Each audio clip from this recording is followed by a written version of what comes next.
Indikatora dombo andinoda kutemai nedombo. Chamunovenga chi dombo kana kuti inini ndashandisa dombo. Saka zvainzi vanhu matombo. Anditi, but there's a spirit behind inoshandisa vanhu kuti vachitire zvakashata. Saka isusu hatizonzwisisi, tinozongoperera pakuona dombo ratitema. Hatichanzwisisi chiri kumashure. Saka pazvinonzi love your enemies kana chiri kuzivikanwa naJesu ndechekuti isusu tinongoona zvenyama, toperera pamunhu atitema. Toperera padombo ratitema. Hatichaoni kuti aiwa dombo iri rakandwa nemunhu. So profound. Saka there are people I think who take advantage. Could I it's not a matter, so you forgive me. After I forgive, I still have ability to repeat the same thing. I know what I'm going to forgive. So you end up being a victim. You will watch why I know what I'm let's say I create a marriage. I will not need to say. Ndakuregerera kuti aunondidzosa. But kana wakuzoda kuti mari ndakuzoti iwe munhu asingadzose. Saka ndikasapupa zviroda ndakuregerera for what you did before, but ndauda kuzviprevent from getting into another situation that I have to forgive you again. Law of sin in flesh. Yes. And there's also law of Christ. Okay. So ndirini ndisina kutendoka, ndisina kureceive this law of Christ in me. Yes.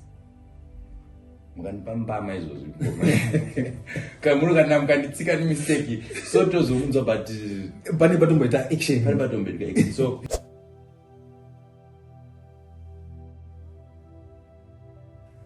hello guys, welcome back to the channel.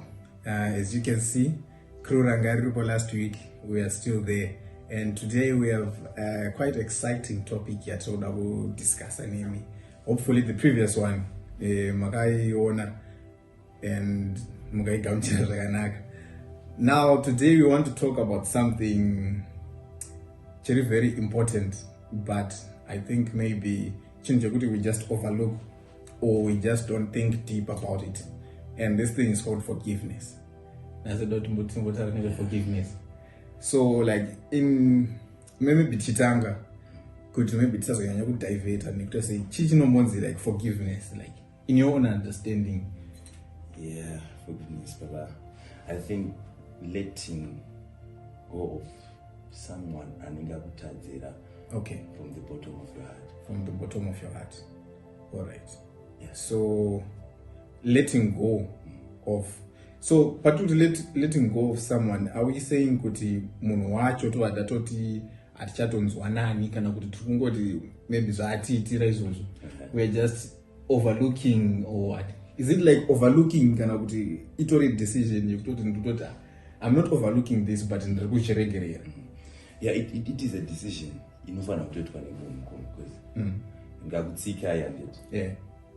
You are sorry. Yeah. And it's up to you now to munditi. It's okay.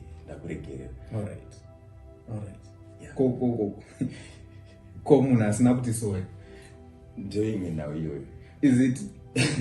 Ndokwanisa muregerera sei? Let's say apa maybe zviri understandable kuti let's say manditsika and then mva mati sorry.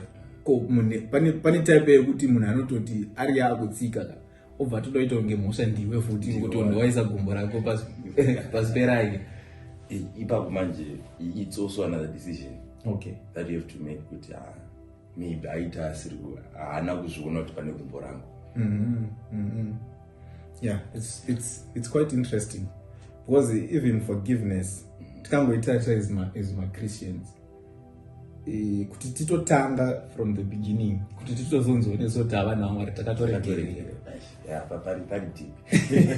Pakatoshanda kuregerera. So like forgiveness, is it the same name like the mercy of God? Like chinhuani rekana kuti kana zvinosiyana grace of God and forgiveness.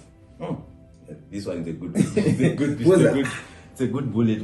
Indogara ndichizvifunga kuti like mhau dzacho nogara ndichimanzwa achingosha explained interchangeably kana kuti chinozoita kuti pave neforgiveness is because panenge pane grace kana kuti panozoita grace because pane forgiveness. Zvinobazofamba sei andinyatsopandwisisa ipapa.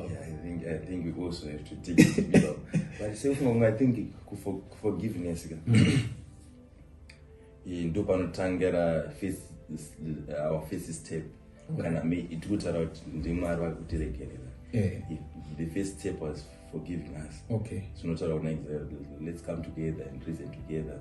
And then mess now, I think you have been up sometimes ngoma mani tutoza kuti mtemo ukuthi if you turn right unorewa but you find yourself martina right.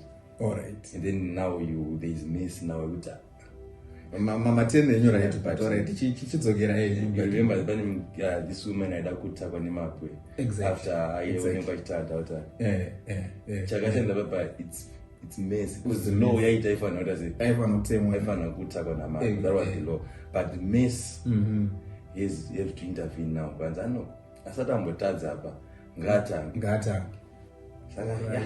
All right. So what I'm understanding is when God forgave us, it's something that He did once. Yeah. But now after Zarengero was wrote at Chambo 10 left. So but not enough, but He doesn't need to forgive us again. But I will provide the mercy again, the grace. The grace now. All right. Okay, I understand.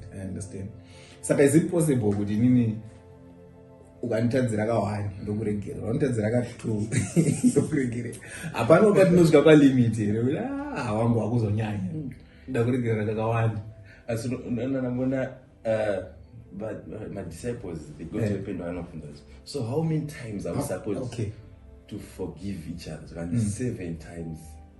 70. I mean 77. Meaning to say it's up to infinite. We can't count it. Yeah. This is interesting because pani vanhu vekuti unozongoona kuti ndaramba ndichiregerera apa.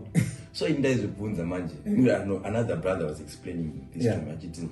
If the love of God is like you sin today, you are still his son.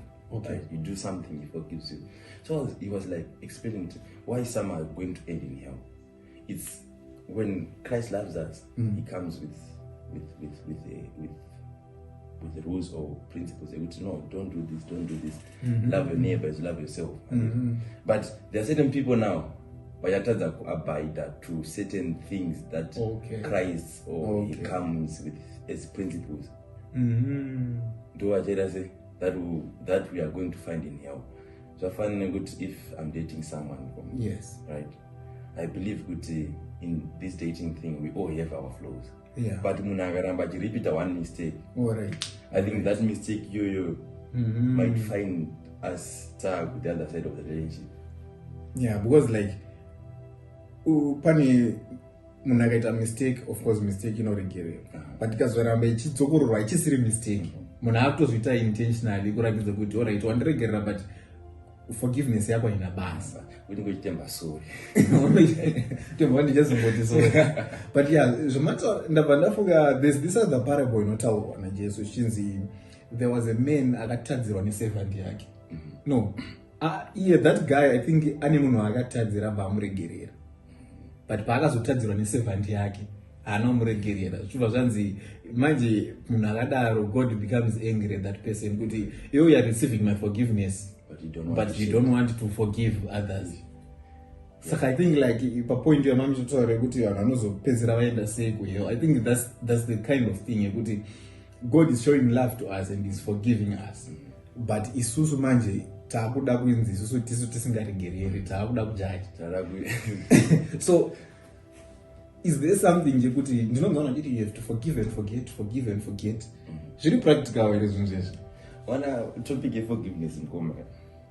Quite practical, it's practical. But it's not practical in the sense that Paul when he's saying that there is law of sin in flesh. Yes. And there's also law of Christ. Okay. So ndirini this sin akutendoka. This sin akureceive this law of Christ in me. Yes. Mukanipambama izvozvo kamuri kana mukanditsika nemistake so tozobvunzwa but pane patomboita action. So kuti zvichiva practical manje we need the law of Christ to live in us. Alright. Kuti tichikwanisa to forgive, right? We need kuti the Holy Spirit anonzi ndichakusiyira mweya munyara he come and live in us. Because just imagine kuti takanganisana namkoma anditi panikanganisira, and then inini now I have to forgive you. Yeah. And ndakuregerera mangwana futi tosangana pasame situation. So it needs someone who carries the spirit of God in them. All right. I think it's not because of our ability. Because take baba. So nditori papo pane zvanaida kutobvunza. Ndaida kubvunza kuti like takanganisirana nditi. Because usually vanhu vanototaura kuti kana ndakukuregerera ndakukanganisira, and then mangwana ndinofanira kunzwa uchitaura nezvandakamboita kana uchiti wandiregerera. But ndizvo here kana kuti ndogona kukuregerera but handikanganwa muzvawaita, but ndokubvuma kuti ndakuregerera pazvinhu izvi, but I can still use it kuda kuzozviprotecta in the future. For example, let's say I know kuti I have someone anogara tichiti kana tine munhu togara tichipinzwa anogara achingoita something zviri silly zvekuti zvinoti pinza busy, tamuregerere kuti atipinza busy. But is it a problem kuti I know kuti ndakuregerera but I know futi kuti uri munhu wekuti every time I'm around you tinopinda busy, saka ndikakuavoida, does that show kuti handina kukuregerera? Kuregerera, forgive and forget. And when I forget, I'm not really sure kuti kunosvikika. But what I believe in Kuma is you can forgive. Pana forget ngatichishandisa prayer. If you remember kuti Kuma mwana akamboitsika nezuva. I think in my own point of view, I would rather go back in prayer. Because now you know, we are human. So maybe when I think of it, meaning to say I'm allowing my thoughts to go back, or my mind to go back to whatever happened. That might leave me in a space where maybe emotionally I'm now drained or whatever. But I think kuti forget about todanyasha dzangu.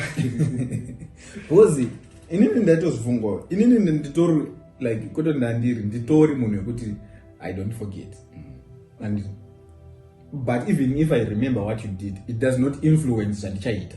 Ndinongochinja kuti ndinongoremember kuti but wakambodai, but ndichizoti ndakakuregerera futi. Saka kuremember kwandiri kuita kuti wakambodai, it's not like zviri kuzo affect my decision andichaita pamberi about iwewe or something. Let's say kuti, for example, let's say ngataure kana iri nyaya dzemari chete.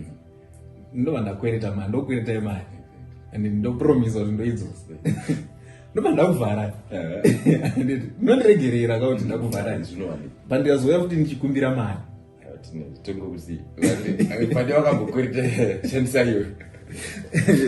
Exactly, that was my point of thought kuti like I know kuti let's say ndakakwereta mari aunozondidzosera, ndakuregerera kuti aunondidzosera, but kana wakuzoda futi mari ndakuzoti iwe uri munhu asingadzose. Saka ndikasakupa zviro kuti ndakuregerera for what you did before, but ndakuda kuzviprevent from getting into another situation that I have to forgive you again. I remember, you know, there's a verse not in Ngwarai senyoka murama senjiva. I think this one it applies bakuti. If you are ignorant, people will take advantage of those things. I think now we have to take note of such people, because there are people I think who take advantage. It's not a matter, so you forgive me after I forgive. I still have ability to repeat the same thing. I know what I'm going to forgive. So you end up being a victim. You will watch So I think what you're saying, Koma, is very important. You should take note of certain traits about people. So like pane situation yangaitika anditi paitika situation iyoyo, and then people were like but tingangosiya munachienda ngari ati tingangosiya munachienda so zvoitonge tiri wiki tongotaiwa guys ngatingomsiyai ngatingazvipere tongomuregerera ongoenda. But people thought kuti that was being weak. Was I think people think kuti kana munhu akakuitira something you have to show kana with something. Saka people tend to think kuti forgiveness is weakness. Yeah, especially in this generation. Remember, Nkoma, but my emotions is available. The closest, it's being angry. Alright. The first thing, it's very easy for anyone to be angry. Okay. So I think in Jojo, wakazarani asha, I say, kuti ufunge zvekuti akune chinonzi kuregera, it might be unozofunga, you realize that some people say ndakaziya ndisina kuzodai. Exactly. Meaning to say changa cheta take over ipapo dzahasha nechichichichi. Yes. Now, but our generation they don't buy idea yekuti if you do me wrong I can let you go pasina in harm and I pasina it's okay, no chambika, and then you can go. Now they tend it to be like, you are weak because what are okay. I think it's something that is in our generation. We need to correct. To don't call it revenge, check. Alright. But I no forgive. I mean, if I say I'm a person who forgives, does that mean I have to forgive everyone? Let's say ndikatadzirwa nemumwe ndomuregerera, ndikatadzirwa nemumwe ndomuregerera, po paita mumwe anditadzira ndobva ndaregera umuregerera. Saka ndinganzi ndiri nasindaregerere kana ndamboregerera vamwe kozoita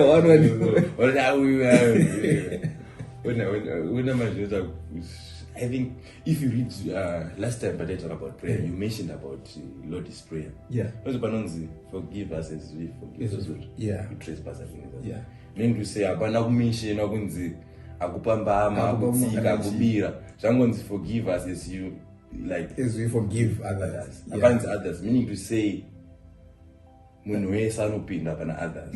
Apana kupiwa specific kuti akakutsika you can forgive but akubira prayer very dangerous man because imagine you're not to forgive me as I forgive those who trespass against me and it. But in ndiri munhu wekuti ndotanga ndamboita ka revenge ndozokuregerera. Saka uchinzi ndo zvandiri kunamatira futi. Mwari vanotadza baba ndiregerere in the same manner that I forgive other people. Saka zvino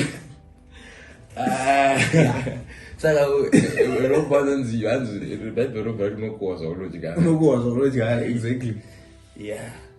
But I like this teaching and ndakaona Jesu paanotaura nema disciples ake achiti you should love your enemies.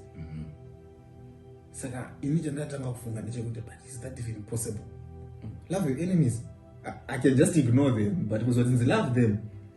Pane chandakazonzwisisa paya ndechekuti isusu sevanhu tinomhanyira kuti munhu muvengi wangu. It's like it's just a common language inoshandiswa nevanhu. But the one enemy watinaye is the devil. And asiri aitaura. So pazvainzi love your enemies, I think inini kuti Jesu akashandisa wisdom pakuti isu tinomhanyira pakuti uyu muvengi wangu tichitadza kuziva kuti asiri. Ndikabva ndazopiwa example yekuti hanzi ini ndikatora dombo and ndinoda kutemai nedombo. Chamunovenga dombo here kana kuti inini ndashandisa dombo. Saka zvainzi vanhu matombo. Anditi, but there's a spirit behind inoshandisa vanhu kuti vachitire zvakashata. Saka isusu hatizonzwisisi, tinozongoperera pakuona dombo ratitema. Hatichanzwisisi chiri kumashure. Saka pazvinonzi love your enemies chiri kuzivikanwa naJesu ndechekuti isusu tinongoona zvenyama, toperera pamunhu hatitema. Toperera padombo ratitema. Hatichaoni kuti aiwa dombo iri rakandwa nemunhu. So profound. Saka this is like a teaching yandakanzwisisa about forgiveness pakuti munhu chaiye nomahambofunghi zvinhu zviri bad zvekuti ndikutomuka ndoda kuitira, but there can be a spirit behind yashandisa. Iyo ndio tinofanira kunzwisisa kwete kuti tizoperera pakuona pamunhu. So it goes deeper. So for now to understand, because Ngoma, this is very but through Sunday school. And Tango would love your enemies. Love your enemies. And I've never thought like the way you explain it. So Zunotoda, another understanding it is deeper than our own understanding. Exactly. To understand this. To understand, because ingori simple part, but kana ikazonyatsodzikwa nayo tinotoona it's more deeper than we thought. Because chero ndaitofamba nditi I love your enemies, love your enemies. But the one enemy even in the Bible, the enemy is the devil. And it, but inyaya kuti isusu sevanhu tinozongomanyira kuti this is muvengi wangu, maenemy wangu. Tisingazongozivi kuti vana matombo ari kushandiswa kuti temo. But inini ndikatemwa nedombo handitsamwire dombo, ndotsamwira chashandisa dombo. Yeah. Now, my last question about forgiveness ndeyekuti, is it something that is optional? Kuti inini ndinongoti ndonamata, chikakosha handi kunamata. Kunamata Mwari nekumira sure kuti relationship yangu naMwari iribo. Nyange ndikasaregerera vanhu ava, chakakosha relationship yangu. Saka zviri optional here zvinyaya yeforgiveness. Saka unoona mukoma now forgiveness, it can't be optional. But where we come from, right? Remember, we are coming from a place where mama followers of Christ. Yeah. It's Christ who came and he demonstrated love, and he forgave us, right? Meaning to say, in this kingdom, forgiveness is one of currencies we use in our kingdom.